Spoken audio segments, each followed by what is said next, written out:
Okay, so here we are, and I'm sitting with Mrs. Charlotte Elliott, who happens to also be my mother.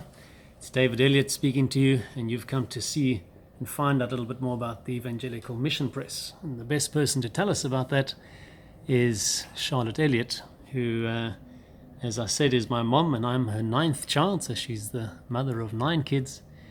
And she's also 90 years old right now, and she's been working every day, and the last little while she's been off sick, so we thought, okay, let's get a little video of my mom telling a little bit of history about the press so you can understand where it came from, what it's been doing, why it was set up, and in a very short video clip we can answer those questions. So, Mommy, let's talk about quickly where you came from. So we're sitting right now in South Africa, in Cape Town, southern tip of Africa, but that's not where you were born. Belfast. In Belfast? Yes. Okay. And my husband, County Fermanagh. County Fermanagh, okay. And what on earth made you leave Northern Ireland to come to Cape Town? Because we always wanted to go to the mission field, and God definitely called us to Cape Town to the press. Okay. And how do you remember that happening? How did you hear about the press? Well, there was a man that worked with my husband, Victor Edmondson, and he got a letter from Mr. Coleridge. And in that letter, Mr. Coleridge said that please pray for help. His wife was a complete invalid, and he was getting on in years. And this man, Victor, said, Kenneth, I thought of you and Charlotte. And Kenneth said, thanks, Victor, but we're not interested in printing, but we pray for him. Oh, okay. And we prayed for over a year. Who was that man that you were praying for? Mr. Coleridge. Okay. He prayed that the Lord would send him somebody to help him. And then after we'd prayed over a year, one Friday night, Kenneth was praying specially for him. And he said, Lord, if you want Charlotte and I to go, grant there be something special about Cape Town this weekend. Sure. And that was Friday night. And we didn't know one soul in Cape Town. And the next morning, Saturday morning, there was a letter through the letterbox from Cape Town. And it was from his father's cousin, an old bachelor from Dublin. And he always went to Switzerland to ski every year. And that year he decided to go to Cape Town, and he didn't tell one person he was going. And in the letter he said he has lots to tell us about Cape Town, but first he'll tell us about a man who has a printing press. Yes. And that was Mr. Coleridge, and he had started it in Joburg in 1930 or 31? In 1929, I think. 1929. Yeah. He'd started it, okay. So then he had later moved on to Cape Town, which is where you got the letter from this man? Yes, he had a bad heart and he had to move to Cape Town. Okay. Yes. So after you got the letter, what happened? How long did it take, and when did you come to Cape Well, Town? it was over a year. I think it was 10 months or a year then after that we came. We wrote to him, and he wanted to know how we felt called to the work, and we then had to be commended from our assembly, Okay. which they had no problem in commending us. Yes. Sure. So then you arrived in Cape Town, and what year was that? We arrived at the 2nd or 3rd of January, 1957. Okay. 1957. And when you arrived in Cape Town, that's just the folding machine, I think, starting up behind us. So hopefully you can still hear okay. So you arrived in Cape Town in 1957, and the press wasn't where we are now, and I'll be showing some video clips of what the press looks like now. Where was the press then? It was in Mr. Coleridge's house. In his garage, he just had an old printing machine, and he had a hand guillotine. And in his house, he had one bedroom for an office. Okay. So you had the little printing, the old typesetting printing with the little... Yes, the typesetting was done in Cape Town. And we fetched it from Cape Town. Okay. Yes. So that was 1957. So you joined the work and actually worked with him in the garage. Yes. And Worked for 2 years. Then after 2 years, he decided to take us completely invalided wife to Scotland for the last time. okay. Yes. All right. And then when you arrived there at the garage, this noisy folding machine in the background, yeah? You said to him that you were able to use it. How come was that? We were able to use. You said there was a folding machine that you were able to use to Oh, the yes. surprise of Mr. Coleridge. And the stitching machine to put the stitches in. You can never fix it. Yeah, okay. We can. You maybe have to speak a bit louder. Okay. All right. So the you came and you were able to help on the stitching machine. How come was that? Yes. And sending out parcels. Okay. As soon as the tracts were printed, there was no book room or no room for the tracts. They were printed and they were parceled up and they were sent out immediately. Okay. Yes. And just going back to that question about the stitching. When you arrived, you were able to stitch. I was able to stitch very quickly. And the old man danced. He was so excited. Old man Coleridge, well, he was surprised that you knew how to stitch. How did you know? Well, I worked in a place and we had nothing to do. I used to go and use this stitching machine just to pass the time till my boss was ready for me. Okay. Yeah, so that's how I got to know the stitching machine. Oh, that was useful. Yes. Okay, and then from there, it wasn't long before the press moved out of Mr. Coleridge's garage. How did that happen? We were 2 years there and he went overseas and a man who had emigrated from here during apartheid times, he came back on holiday and he came to Mr. Coleridge's house to see his old friend.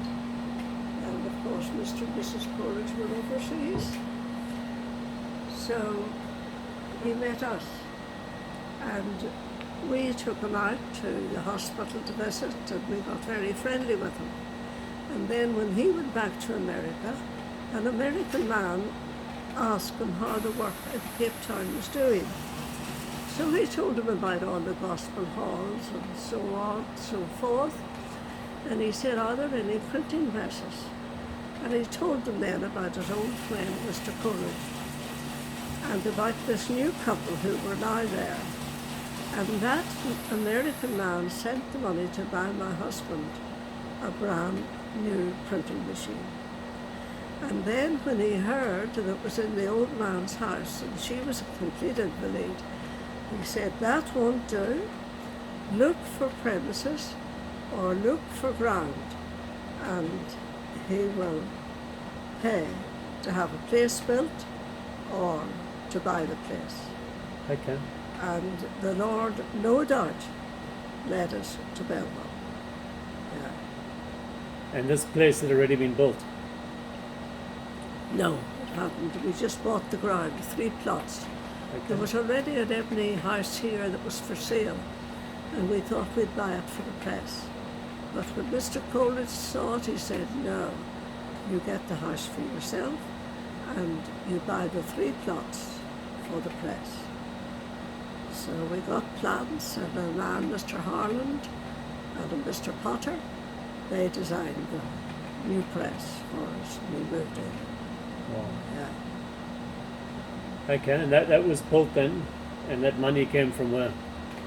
Mr. Dedman in America. Okay, so he paid for the machine and for the building of the press. Yes. Okay. And then it wasn't long, so there was a number of years that you then operated out of that press with a new machine as well. Yes. We were 10 years there, but we invited that man over to the opening of the press, the Thanksgiving service, but he didn't write and he didn't come. And after 5.5 years, in a wonderful way, we got home for a visit to Ireland. And had lunch at a Yeah. cousin of Kenneth, and his cousin said, "Oh, we have an old fella here from America." And my husband said, "Would his name be Deadman?" And George said, "Yes, do you know him?" So Kenneth said, "No, we know of him." And that was the man who had bought and paid for the press and bought us our machine. And that night when Kenneth was preaching, when we walked into the hall, he stepped out of the gents' clothroom and said, "Good evening, Mr. and Mrs. Elliott." Sure. So we got friendly with him.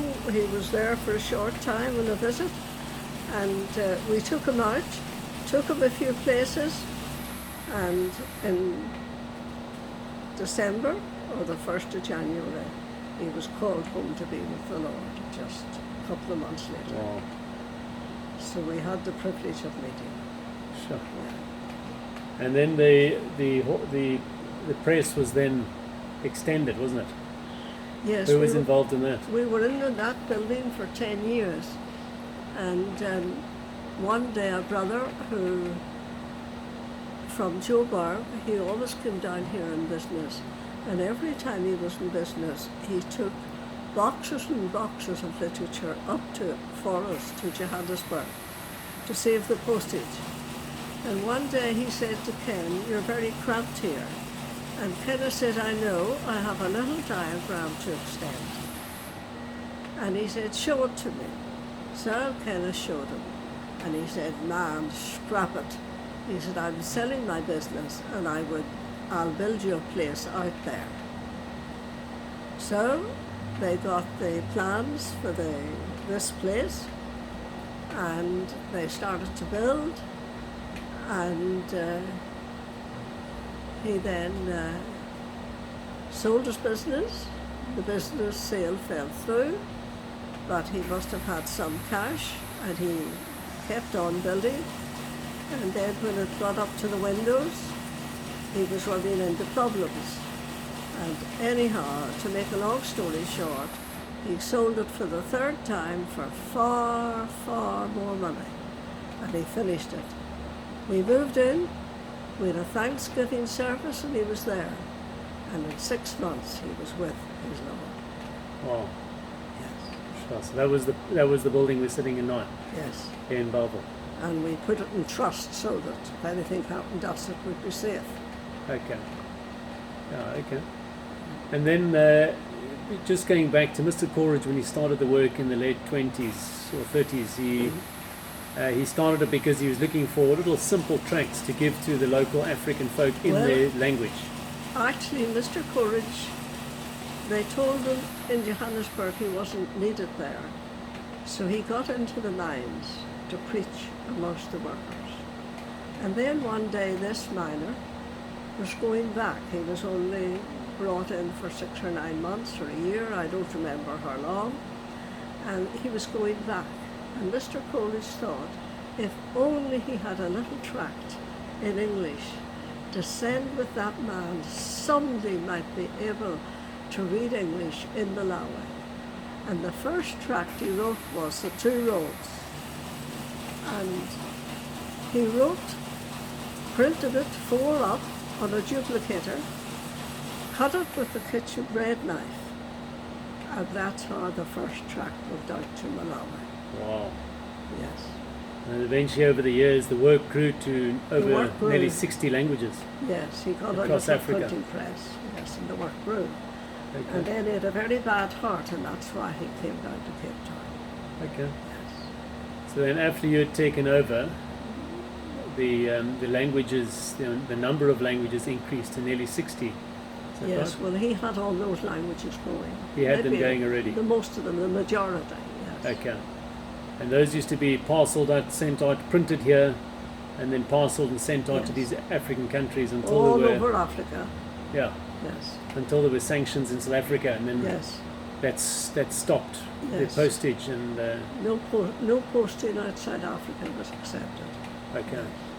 Yes, all countries were closed. So that kind of against us. limited some of the work. In terms of the other countries, it limited the work of it. Yes, it did. Yeah, okay. And then over the last little while, obviously you know, not 70 years old anymore. Daddy passed away nearly 20 years ago. 21. 21 years. And you've been working here, you're still 90, you've been working every day. In the last 2 weeks, you haven't been that well.